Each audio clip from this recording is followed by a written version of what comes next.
Nagreklamo sa MWSS Regulatory Office ang ilang customer ng Manila Water at mga militanteng grupo. Pinapanagot nilang Manila Water para sa perwisyong idinulot ng water service interruption nito. Nais nilang mabayaran o mabigyan ng makatarungang compensation ang mga customer ng Manila Water na napagastos para lang magkatubig.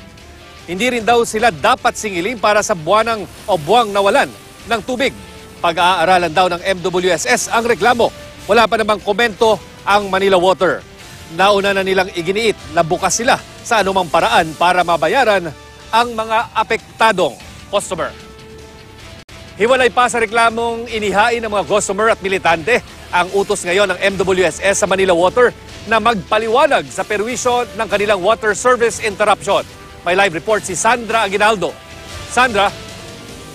Yes, Chino, ngayon ngang araw na ito ay nagpadala ng notice to explain ang MWSS Regulatory Office sa Manila Water upang hingin ang kanilang paliwanag kung bakit hindi sila dapat mapatawan ng parusa dahil sa problema sa tubig na naranasan sa malaking bahagi ng Metro Manila.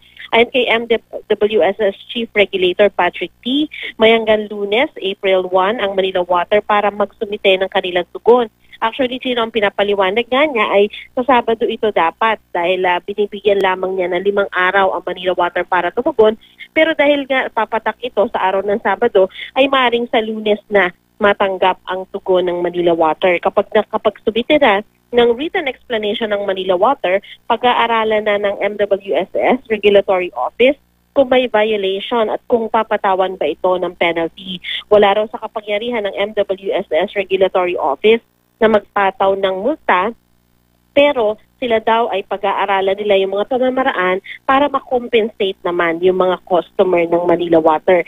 Bibigyan naman daw ng due process ang Manila Water at papakinggan ang kanilang paliwanag. Ngayong araw ay nakatakda rin ng closed-door meeting sa pagitan ng Manila Water at MWSS Regulatory Office.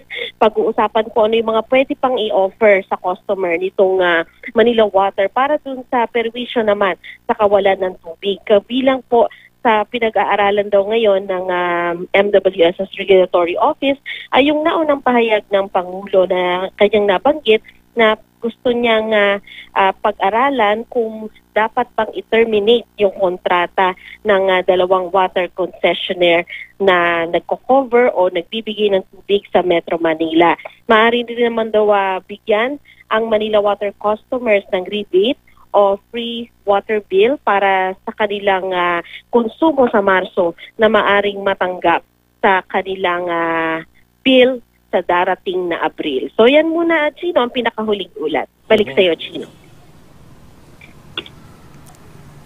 Sandra, yung sulat na humihingi ng paliwanag mula dito sa Manila Water, kasama rin ba dyan ang katanungan kung hanggang kailan tatagal itong water interruption schedule, no, na hanggang ngayon ay nararanasan pa rin ng ating mga kababayan, partikular kung saan tayo ngayon dito sa lungsod ng Marikina? Sino ang sinasabi ng MWSS Regulatory Office? Kanina ay bukas naman, no, patuloy yung kanilang palitan ng impormasyon, bukas yung kanilang komunikasyon kaugnay sa bagay na yan. Kaya nga, minomonitor din nila, no, kasi may mga lugar pa rin talaga na nakakaranas ng water interruption. At kumbaga sa Chino, minomonitor din nila kasi nga, kabilang sa mga kinoconsider ay yung sa pag-aaral ng MWSS Regulatory Office ay kung gaano ba katagal binuno o naghirap yung mga consumer dahil nga sa limited supply mula sa Manila Water. So kasama yan sa pinag-aaralan at binabantayan ng MWSS Regulatory Office. Gino? Maraming salamat, Sandra Aguinaldo. At kaugnay pa rin na pagtitipid sa tubig, anuman ang lagay ng panahon, importanteng maging wais sa paggamit ng tubig. Narito ang ilang QR tips.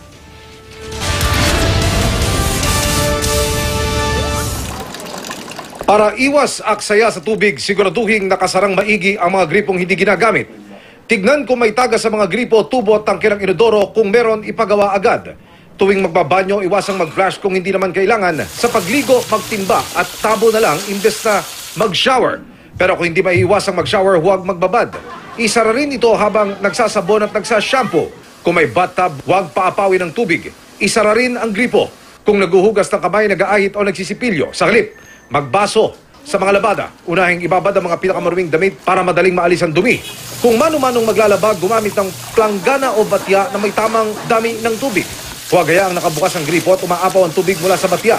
Kung gagamit ng washing machine, tiyaking marami ang lalaban at gumamit ng tamang dami ng detergent o sabon. Sa pagkain at pagluluto, tamang dami rin ng tubig ang gamitin. Laging ubusin ang inuming tubig. Kung may palalambuting karne, imbes na paladaanin sa tubig gripo, ilabas na lang sa ref ng maaga. Maghugas din ng prutas, gulay at maging mga pinagkainan sa planggana o lababong puno ng tubig. Saka nalang buksan ang gripo sa pagbabanlaw. Pero ang pinag-uugasan ng mga iyan, pati ang hugas bigas, huwag itapon. Pwede kasi itong ipandilig sa mga halaman. Itaon yan sa umaga, dapat tapon o kapag makulimlim, imbes na sa tanghali o panahong mahangin para hindi agad matuyo ang tubig. Pero huwag ding dalasan ang pagdidilig para hindi malunod ang halaman. Sa mga may sasakyan, gumamit ng timba at basahan sa paghugas nito. Imbes na mag-hose at sponge, huwag na ring mag-hose sa paglilinis ng garahe, gumamit na lang ng walis tingting. Dahil mainit ang panahon, marami ang naliligo sa Baseco Beach na bahagi ng Manila Bay kahit pa tumaas ang fecal coliform level doon. Ayon kay Environment Undersecretary Benny Antiporda, labulabog kasi ang dumi sa bahaging iyon ng Manila Bay dahil sa ginagawang dredging. Kung dati 700 most probable number o MPN ang naitalang coliform level sa sampling station 14 sa Baseco Beach, ngayon 3,500 MPN na ito. Ang standard level na ligtas na languyan ng tao ay 100 MPN lamang. Nakikiusap ang DNR sa mga local government unit bantayan ang Manila Bay para matiyak na walang maliligo. Pakiusap din nila sa mga residente sumunod sa mga babala.